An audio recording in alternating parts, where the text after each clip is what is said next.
سوال پیدا ہوتا ہے کہ توبہ کا طریقہ کیا ہے۔ چنانچہ ایک حدیث مبارکہ میں توبہ کا طریقہ بتلایا گیا۔ سیدنا صدیق اکبر عنہ اس کی روایت کرتے ہیں، نبی علیہ السلام نے ارشاد فرمایا، ما من رجل یذنب ذنبا ثم یقوم فیتطہر ثم یصلی رکعتین ثم یستغفر اللہ غفر اللہ لہ، کہ جس بندے نے کوئی گناہ کر لیا اس کو چاہیے کہ وہ اچھی طرح وضو کرے، پھر 2 رکعت صلاۃ التوبہ کے پڑھے، پھر اس کے بعد اللہ تعالیٰ کے سامنے استغفار کرے، اللہ تعالیٰ اس کے گناہوں کو معاف فرما دیتے ہیں۔ چنانچہ کس انداز سے توبہ کرنی چاہیے؟ حدیث مبارکہ میں ہے کہ جو بندہ دل کی گہرائیوں سے نادم ہوتا ہے اللہ تعالیٰ اس کی توبہ کو قبول کرتے ہیں۔ فرمایا الندم توبۃ، کہ دل میں نادم اور پریشان ہونا اس سے توبہ ہو جاتی ہے۔ بنی اسرائیل کے ایک نوجوان کا عجیب قصہ ہے، میں اکثر یہ سناتا ہوں تاکہ ہمیں پتہ چلے کہ ہمیں اللہ تعالیٰ سے معافی کیسے مانگنی چاہیے۔ وہب بن منبہ نے اس کو نقل کیا، وہ فرماتے ہیں کہ بنی اسرائیل میں ایک نوجوان تھا جو بہت بدکار تھا، لوگ اس کی بری زندگی سے تنگ تھے، بہت سمجھاتے تھے مگر وہ کسی کی سنتا ہی نہیں تھا۔ بستی والے بہت تنگ ہو گئے اور ایک دفعہ انہوں نے سوچا کہ اب اگر اس نے گناہ کیا تو ہم اس کی پٹائی بھی کریں گے اور اس کو بستی سے نکال بھی دیں گے، یہ یہاں رہنے کے قابل ہی نہیں، یہ تو دوسروں کے بگڑنے کا ذریعہ بن جائے گا۔ چنانچہ وہ نوجوان کچھ عرصہ تک گناہوں سے بچا رہا، پھر گناہ کر بیٹھا۔ اب بستی والا نے اس کی خوب پٹائی کی اور دھکے دے دے کے ہیوملیٹ کر کے اس کو شہر سے نکال دیا۔ اس زمانے میں چھوٹے چھوٹے شہر ہوتے تھے اور ان کے گرد کئی مرتبہ دیواریں بھی بنی ہوتی تھیں، تو دروازے کے سامنے ایک ویرانہ تھا، درخت تھے، یہ نوجوان وہاں چلا گیا۔ اللہ کی شان کہ یہ بیمار ہو گیا، موسم سردی کا ہو اور انسان کے پاس دوائی بھی نہ ہو اور کوئی اور انتظام بھی نہ ہو تو پھر بیماری ایگریویٹ کر جاتی ہے، بڑھ جاتی ہے۔ اس نوجوان کے ساتھ ایسا ہی ہوا، چنانچہ اس کی بیماری بڑھ گئی حتیٰ کہ اس کی موت کا وقت آ گیا۔ جب یہ فوت ہوا تو اللہ رب العزت نے موسیٰ علیہ السلام کی طرف وحی نازل فرمائی کہ اے میرے پیارے پیغمبر علیہ السلام، میرے اولیاء میں سے ایک ولی کی موت آ گئی ہے، آپ جائیے اس کو غسل دیجئے، کفن پہنائیے، جنازہ کی نماز پڑھیے اور یہ بھی اعلان کر دیجئے کہ جس بندے کے گناہ بہت زیادہ ہوں وہ آ کے اس کی نماز جنازہ پڑھ لے، ہم پڑھنے والوں کے گناہوں کو بھی معاف کر دیں گے۔ چنانچہ موسیٰ علیہ السلام نے جب یہ اعلان کیا تو بنی اسرائیل کے بہت لوگ اکٹھے ہو گئے۔ اب اس واقعے کو ذرا عربی میں سن بھی لیجئے، ترجمہ بھی ساتھ ساتھ کر دیں گے۔ کان فی زمن موسیٰ علیہ السلام شاب عاتن، موسیٰ علیہ السلام کے زمانے میں ایک نوجوان تھا جو بڑا سرکش تھا، مسرف علی نفسہ، اپنی جان پہ بڑا ظلم کرتا تھا۔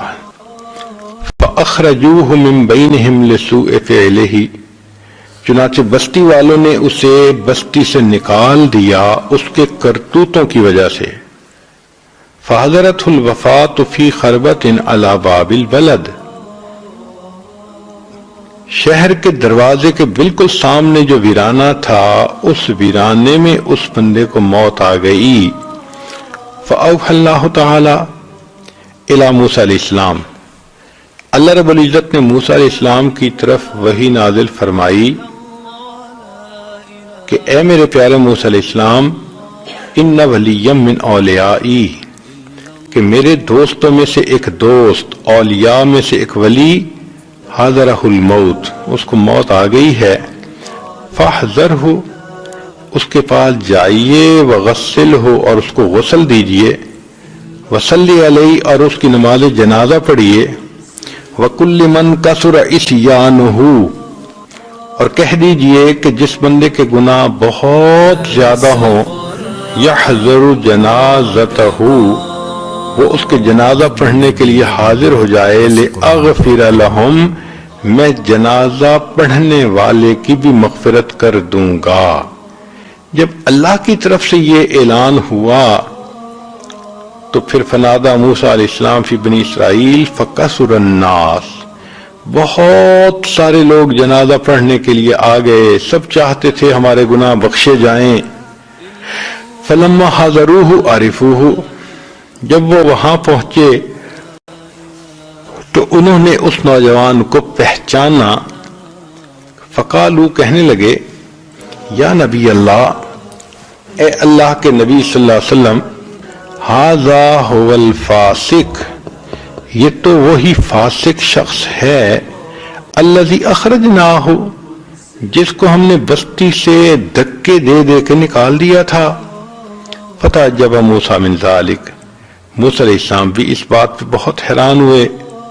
فأوحى اللہ الیہ، اللہ نے حضرت موسیٰ علیہ السلام کی طرف وحی نازل فرمائی، صدقوا وہم شہدائی، اے میرے پیغمبر اسلام، یہ لوگ سچ کہہ رہے ہیں مگر یہ اس بات کے گواہ ہیں، انہ لما حضرتہ الوفات فی ھذہ الخربۃ، بات یہ ہے کہ جب اس بندے کو اس ویرانے میں موت کا وقت آ گیا، نظر یمنۃ و یسرۃ، اس نے اپنے دائیں دیکھا، اپنے بائیں دیکھا، فلم یرا حمیما ولا قریبا، کوئی اس کا دوست پاس نہیں تھا، کوئی رشتہ دار پاس نہیں تھا۔ اس وقت اس نے یہ پکارا کہ اللہ، کوئی میرا یار ہوتا جو یاری کرتا، دلدار ہوتا دلداری کرتا، میری امی پاس ہوتی میرے سر پہ ہاتھ رکھتی، میری بیوی ہوتی مجھے دلاسا دلاتی۔ اللہ، نہ کوئی دوست ہے نہ رشتہ دار ہے، میں تنہا ہوں، اکیلا ہوں، ذلیل ہوں اور ٹوٹے ہوئے دل والا ہوں، اللہ میرے اوپر رحم کر دیجئے۔ ورا نفسہ غریبۃ وحیدۃ ذلیلۃ منکسرۃ، فرفع بصرہ الیہ، اس وقت اس نوجوان نے آسمان کی طرف دیکھ کر یہ کہا، الہی عبد من عبادک، اللہ میں بھی تیرے بندوں میں سے تو بندہ ہوں، اگرچہ میں گنہگار سہی مگر تیری بندگی کی فہرست سے تو نہیں نکلا ہوں، تو ابھی تک میں بندہ آپ ہی کا۔ میرے مولا، جب میں آپ کا بندہ ہوں تو آپ میرے اوپر رحم فرمائیے۔ غریب فی بلادکا، میں اپنے شہر سے بھی دھکے دے دے کے نکالا گیا ہوں، اے اللہ، لو علمت ان عذابی یزید فی ملکی کا، اگر مجھے یقین ہوتا کہ میرے عذاب دینے سے آپ کی شان بڑھ جائے گی اور مجھے معاف کرنے سے آپ کی شان کم ہو جائے گی، لما سألتک المغفرہ، اللہ میں آپ سے کبھی مغفرت طلب نہ کرتا، ولیس لی ملجأ، اللہ میری کوئی جائے پناہ نہیں، ولا رجاء، کوئی امیدگار نہیں، الا انتا، سوائے تیرے۔ جس طرح بندہ کہتا ہے کہ اللہ میرا کوئی نہیں، اللہ تیرے سوا، اللہ میری امیدیں آپ کی ذات پر لگی ہیں، میری نظریں آپ کے اوپر لگی ہوئی ہیں، اللہ آپ مجھ پر رحمت کی نظر فرما لیجئے۔ جب اس نے یوں کر کے دعائیں مانگی کہ اللہ میں نے سنا ہے کہ آپ نے یہ آیت بھی اتاری، انی انا الغفور الرحیم، کہ بے شک میں غفور اور میں رحیم ہوں، فلا تخیب رجائی، اللہ میری امید کو ناکام نہ کرنا۔ یا موسیٰ، اے موسیٰ علیہ السلام، افکان یحسن بی ان اردہ وَهُوَ غَرِيبٌ عَلَى هَذِهِ الصِّفَةِ، کیا یہ بات مجھے سجتی تھی میں اس کی دعات کو رد کر دیتا حالانکہ وہ اس حال میں تھا. وَقَدْ تَوَسَّلَ إِلَيَّ بِي، اس نے مجھے میری رحمت کے واسطے دے دے کر دعائیں مانگی. وَتَضَرَّعَ بَيْنَ يَدَيَّ، میرے سامنے روتا رہا، گڑ گڑاتا رہا، معافیاں مانگتا رہا. وَعِزَّتِي، موسیٰ علیہ السلام مجھے اپنی عزت کی قسم ہے، لو سالنی فی المذنبین من اہل الارض جمیعا لوہبتہم لہو لذل غربتہ، اگر وہ نوجوان اس وقت ساری دنیا کے گناہ گاروں کی بخشش کا مجھ سے سوال کرتا، میں پروردگار ساری دنیا کے گناہوں کی بخشش بھی کر دیتا. اے موسیٰ علیہ السلام، انا کہف الغریب، میں پردیسی کی پناہ گاہ ہوتا ہوں. وحبیبہ، اور جس کا کوئی دوست نہیں ہوتا اس کا دوست میں ہوتا ہوں. وطبیبہ، اور جس کا علاج معالجہ کرنے والا کوئی نہیں ہوتا اس کی تیمارداری کرنے والا میں ہوتا ہوں. وراحمہ، اور جس پر کوئی رحم نہیں کھاتا اے موسیٰ علیہ السلام اس پر رحم کھانے والا میں ہوتا ہوں. یہ پروردگار اتنے کریم ہیں، اتنے مہربان ہیں کہ بندے کے گناہوں کو معاف کرنے کے لیے تیار ہیں. ہمیں چاہیے ہم بھی موقع سے فائدہ اٹھائیں اور اپنے گناہوں سے سچی پکی توبہ کر کے اللہ رب العزت سے معافی مانگ لیں.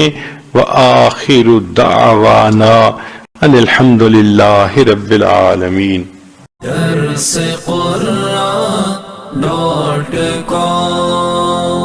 www.darsequran.com